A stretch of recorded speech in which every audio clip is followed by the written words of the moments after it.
어느 날 갑자기 열린 하늘문, 그 문을 통해 이 세계 괴물들의 침략이 시작되었고 그와 동시에 괴물을 제압할 수 있는 힘을 가진 존재, 선인들의 인간 개입이 시작되었습니다. 대한민국은 건국 이래 최악의 상황을 겪게 되었고 집 밖으로 절대 나가지 말라는 알림까지 곧 선인들로 이루어진 구조대가 구해준다고 하는데요. 그렇게 평범했던 사람도 선인의 자질을 갖게 되면서 괴물에게 뒤처지지 않는 수명과 강한 힘을 휘두르는 것이 가능한 세상이 되었습니다. 강한 힘의 원천이자 선인의 자질인 선골, 신선의 골격이라 불리며 세 가지로 나뉘죠. 첫 번째로는 천지 만물을 만들어내는 법칙을 다루는 천골, 두 번째는 지상의 만물을 형성하는 나무, 불, 흙, 쇠, 물의 기운을 다루는 지골, 세 번째는 태양, 태음, 소양, 소음을 통해 인간의 육신을 다루는 인골, 그리고 천골, 지골도 아니고 하다못해 인골도 아닌 예측 불허인 또 하나의 존재, 혼돈 그 자체이며 종잡을 수 없는 괴이한 능력을 가진 괴골, 선골이라는 새로운 힘을 갖게 된 인간들과 그 위에 올라 악행을 저지르는 인간들을 지배하려는 선인들의 세상에서 예측 불허의 괴골을 타고난 선인이 등장하게 됩니다. 약성을 받아들이는 것에 완벽한 효율을 가졌고 재앙이라 불리는 괴골의 소유자, 오늘의 주인공 한율. 그는 자신의 약발을 이용해 신선들과 맞서기로 합니다. 그리고 괴물들을 방치하는 선인들을 비판하며 대신 나서는데요. 금방 SNS에 퍼지며 한율은 유명세를 타기 시작합니다. 여기 쿠팡에서 알바하고 있는 오늘의 주인공 한율, 남들과는 다른 체력으로 일을 하는데 한율이는 남들보다 약이 잘 받는 체질이었습니다. 이 사실을 알게 된 건 군 시절 동기가 나눠준 영양제를 먹고 나서였습니다. 고된 작업이 있어도 하루에 비타민 2알을 먹는 것으로 피로가 말끔히 사라지고 오메가3는 엄청난 집중력과 맑은 정신을 선사했죠. 그리고 여기에 신선이 되겠다는 황당한 말을 남긴 주인공의 아버지, 그 길로 직장을 그만두고 시골에 있는 친가에 내려가 각종 약재와 탕기들을 사들여 만든 한약재 혼합물을 드셨고 탈이나 병원에 실려가는 일이 한두 번이 아니었습니다. 그러던 어느 날 단약으로는 되지 않을 것 같으니 자연으로 가서 직접 기운을 쌓고 오겠다는 아버지의 편지만 남기고 사라졌죠. 그게 벌써 20년 전의 일, 한유리가 2살 때의 일이었습니다.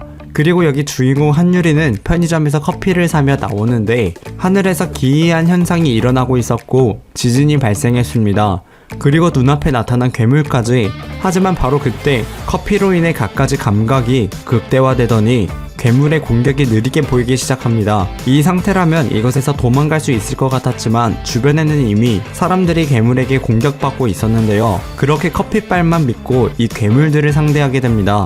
그리고 나타난 덩치 큰 몬스터. 하지만 마침 그때 약발이 떨어졌고 괴물의 일격에 편의점을 향해 날아가 버리는 주인공. 그러더니 주인공은 편의점에 있던 담배를 피우기 시작하더니 약성 니코틴으로 영약을 복용하는데요. 그렇게 다시 이 괴물을 상대하였지만 많은 수의 괴물들을 상대하기엔 어려움이 있었습니다. 그리고 바로 그때 하늘에서 누군가가 날아오더니 부적으로 이들을 처리하기 시작하는데요. 그리고 주인공의 실력에 감탄하며 한유리의 정체를 묻게 되죠. 그러더니 한유리의 손을 잡더니 자질을 확인하는데 천골도 아니고 지골도 아니고 하다못해 인골도 아니었습니다. 그야말로 재앙이었고 재앙이 될 소재는 남겨둘 수 없었던 신선. 심성은 착한 한유리의 모습에 단전을 봉인하는 독약을 강제로 먹이고 떠나는 신선이었습니다. 그렇게 한유리는 각종 비타민 음료를 섭취해 건강을 되찾을 수 있었고 특수재난관리본부에서 발신된 이 문자, 연결된 앱을 다운로드했더니 의문의 환자들과 함께 한유리의 자질을 분석하는 시스템 문구가 뜨는데요. 그리고 이전에 신선이 강제로 먹인 독약 때문에 굉장히 고통스러워하는 한유리였습니다. 사실 이 신선이 먹인 약은 공청석유라 부르며 극히 드문 확률로 속에 물이 들어있는 경우가 있는데 대지의 기운을 응축하여 머금고 있어 최고의 영약 중 하나로 손꼽혔습니다. 그리고 한유리는 숙취 해소 음료로 환의 독이 해독되면서 공청석유의 성분만이 남아 약발 잘 받는 한율의 몸에서 엄청난 반응이 일어나기 시작하는데요. 그리고 주인공의 성골 유형은 지골로 판정되었습니다.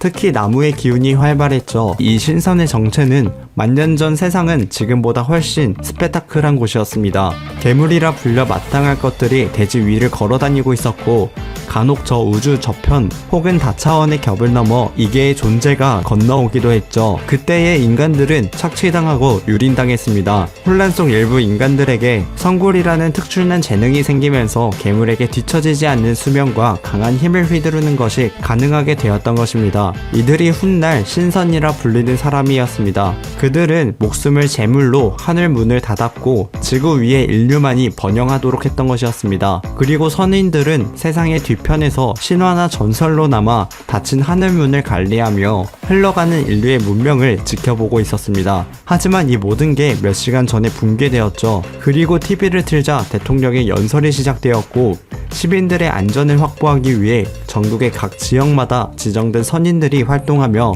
시민들을 보호하고 상황을 통제할 능력을 부여할 거라고 하는데요. 마침 지골의 유형을 받게 된 한유리는 초인으로서의 한 걸음을 내딛게 됩니다. 눈앞의 시스템을 보면서 세계의 단전의 열기를 느끼면서 수련을 하고 있었는데 눈을 떠보니 한유리의 집은 온갖 풀로 가득했습니다. 알고 보니 이 자세로 100일이나 지나 있던 것이었죠. 다친 곳도 말끔하고 근육이 붙어있는 느낌을 받고 있던 한율이 시스템이 알려주는 고유 능력을 사용해보는데 마침 집 안까지 찾아온 괴물, 가까스로 이 괴물을 처리했는데 이 괴물의 에너지와 기를 흡수하는 주인공, 그러더니 엄청난 기력이 샘솟는 것 같다고 하는데요. 그렇게 갖가지 능력을 테스트하기 위해 옥상으로 올라가는 도중에 괴물들을 상대하였고 그곳에서 빛 버둥이라는 부적을 사용하자 한유리를 구해주러 온 신선, 그렇게 한유리는 이 신선의 도움으로 금지 구역에서 탈출하게 되었고 이곳에서 나오자 부모님을 포함해 많은 지인들에게 문자가 와 있던 상태였습니다. 근처 경찰서에서 의문의 남자에게 조사를 받게 되었고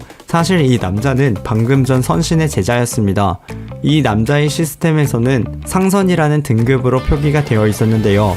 선인의 등급은 총 9가지가 존재했습니다. 상선부터 고선, 신선을 지나 영선, 그리고 최고의 선인인 지선까지 각성한 사람들 대부분을 선인이 아닌 수행자라고 불렸는데요. 그리고 이 남자는 자질을 인정받아 이 선신의 문화에 상선의 자격을 얻게 된 것이었죠. 후배에게 정신 교육을 시켜주려던 찰나 자세히 보니 주인공 한유리의 등급은 바로 고선, 상선보다 1단계 높은 등급이었습니다. 그렇게 생활하던 방을 한율에게 빼앗겼고 스승님을 찾아가 일러 바치는데요. 주인공 한율이가 지닌 목의 성질은 보기 드문 성질이라고 합니다.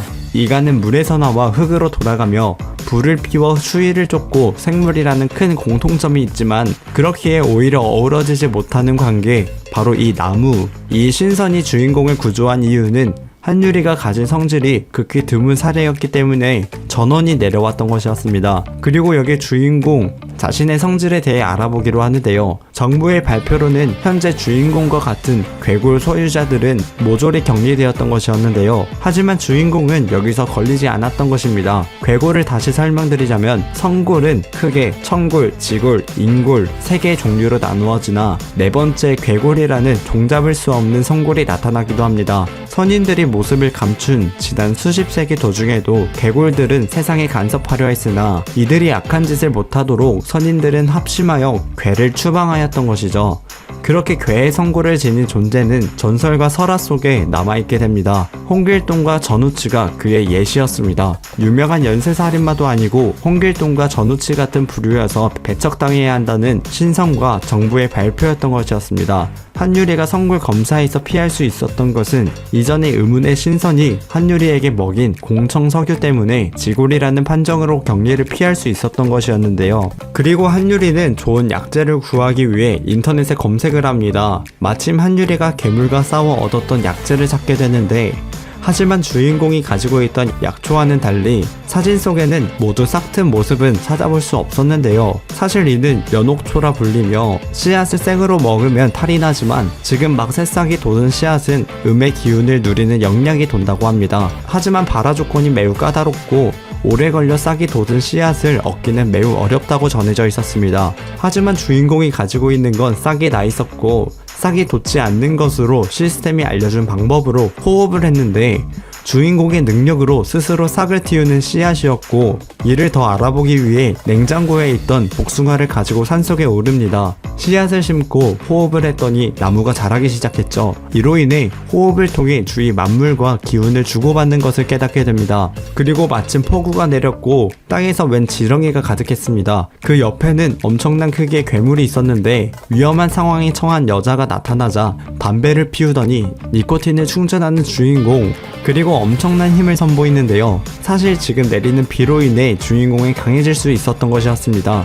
물은 나무를 자라게 했기 때문이었죠. 그렇게 가지고 있던 나무 뿌리를 이용해 검을 만들어내었고, 새로운 기술을 선보이며 결국 이 괴물을 처리하는 데 성공합니다. 하지만 바로 그때 불을 다루는 이 신선이 나타나며 유아 부인이라는 사람이 아끼는 가조를 죽였다며 주인공에게 공격을 가하는데요. 그렇게 한유리는 감금당하게 됩니다. 하지만 이 모든 상황이 녹화되고 있었고 SNS로 빠르게 퍼져 신선에 대해 많은 사람들이 불만을 표하기 시작하는데요. 그리고 여기 유아 부인, 방금 주인공이 쓰러뜨린 괴물의 주인이었습니다. 주인공을 죽이라고 명령했지만 신선의 위세를 떨칠 수 없었기에 한유리를 다시 살려주기로 합니다. 그리고 주인공이 이 괴물을 처치하면서 발견한 나무 토막, 근데 이 나무 토막에서 신비로운 힘을 발견하게 되고 이곳에서 싹을 틔워 가져오게 됩니다. 사실 이것은 선인들에게조차 환상 속의 보물이라고 불리는 과실, 1000년에 한 번씩 꽃을 피우고 열매는 최소 3000년이 걸려 맺히며 오직 서왕모라는 과수원에서만 자란다는 이 신비의 반도 나무였습니다. 그렇게 1년 뒤 요괴 한 마리가 한강으로 숨어들게 됩니다. 요괴들의 세상에서 인간 세상이 강으로 넘어오니 신을 자처할 정도의 힘을 부리게 되었고 한강 패왕이라고 불리우게 됩니다. 그리고 여기 한반도 8성당 중 증성학의 심소민, 한강 패왕 관련된 문제에 대해 회의를 하고 있었는데요. 며칠 전 현성까지 접어든 실력자 4명이 한강 패왕을 잡으러 갔다가 봉변을 당했기 때문입니다. 한강 왕이 까다로운 건 흙과 물을 술법으로 모두 사용하고 있었기 때문이었고, 한강 왕처럼 두 가지 성질을 통달한 경우는 극소수였고, 그것을 깰 수 있는 방법은 아득한 경지를 가진 신선이 힘으로 찍어 누르거나 흙과 물의 상위에 있는 나무 속성을 가진 자였습니다. 그렇게 바람을 쐬러 밖에 나오게 되는데, 신소민은 1년 전 주인공이 이 괴물과 전투 중에 흘렸던 검을 주워 소지하고 있었습니다. 이 주인이야말로 한강 패왕을 처리할 수 있는 유일한 열쇠라고 생각했는데요. 그리고 마침 그곳에서 주인공 한유리를 마주칩니다. 한유리를 따라가자 오히려 뒤를 밟히게 되었고, 한유리 특성을 측정해보는데 신소민보다 낮은 고선이라는 점에 놀라게 됩니다. 그렇게 검을 돌려받았고 한강왕을 처리하기로 합니다. 그렇게 한강왕을 불러내는데 성공했고 쉽게 한강패왕을 토벌하는데 성공하게 되죠. 한강패왕의 몸에서 여의주를 얻어냅니다. 그리고 바로 그때 늑차 천왕이 나타나죠. 사실 이 한강왕은 제자들이 한강왕을 처리해 시민들의 곽광을 받기 위함이었는데요. 주인공은 이 신선에게 칼을 내밉니다. 그러자 이 신선은 극대노를 하며 주인공을 공격하는데, 그리고 나타난 풍백 신선, 사실 유아 신선의 요청이 있었다고 하는데요. 그렇게 풍백은 유아 신선이 있는 곳으로 한유리를 데려갑니다. 사실 한유리가 가지고 있는 약초로 유아 신선에게 관심을 끈 것이었고 모든 것이 계획대로 흘러가고 있었습니다. 그러더니 한유리에게 연옥초의 씨앗을 보여주며 암시장을 단속하다가 이 씨앗을 발견했다고 하는데요. 범인은 바로 당연히 주인공이었고 유아신선에게 무릎을 꿇는 주인공, 그러더니 자신의 정원에서 일해보지 않겠냐고 제안하는 신선. 주인공은 수행이 너무 모자르다고 하는데요. 그리고 이 신선은 한유리가 이곳에서 성장할 수 있도록 해주겠다고 합니다. 깨달음에 도움이 될 수 있는 한 여자를 같이 붙여주게 되죠. 사실 이 모든 건 주인공이 계획한 일이었습니다. 그리고 주인공은 어느 순간부터 선인들이 가지고 있는 공략을 볼 수 있게 되었는데, 유아 신선은 400 후반, 그리고 옆에 여자 자청비는 300 정도였습니다. 그리고 이전에 만났던 신선들은 600, 그리고 풍백은 400 후반이었죠. 반면 주인공은 고작 45 정도였습니다. 더 분발하겠다는 주인공이 향한 곳은 바로 산속이었고, 아무것도 없는 산에 주인공이 말을 하자 나무가 나타납니다. 이 나무에게 한강왕의 여의주를 주는 주인공, 이는 복숭아 나무였고 한유리가 직접 심은 나무였는데요. 한강왕을 처리하고 공백의 1년 동안 한유리는 이곳에 앉아 호흡하는 것만으로도 공력을 증진시켜 주었기에 이곳에서 수행을 해왔던 것이었습니다. 그렇게 꽃이 피고 열매를 맺은 것이 일주일 전, 아직 크기는 작았지만 이 상태로 먹으려고 하는 주인공 앞에 관악산의 산신령이 등장합니다. 이 복숭아 열매를 탐내고 있었는데요. 이때 한유리를 노리고 있는 이들로부터 지켜주겠다고 하며 복숭아를 남기라고 하지만 바로 먹어버리는 주인공. 그리고 호흡을 해보지만 몸 안에 들어온 복숭아의 열기가 말을 안 듣고 몸속을 휘젓고 다니고 있었죠. 제대로 된 통제가 안 되고 있었습니다. 잔소리나 하는 산신령에게 연목초를 주게 되는데 위험에 처한 주인공을 위해 굴을 파주겠다고 하는데요. 그리고 주인공을 노리고 있는 이들이 가까워지자 한유리가 이들을 처리하기로 합니다. 가장 먼저 만난 거는 늑차천왕의 제자였고 주인공을 강제로 데려오기 위해 묘호번이라는 무기까지 줬다고 하는데요.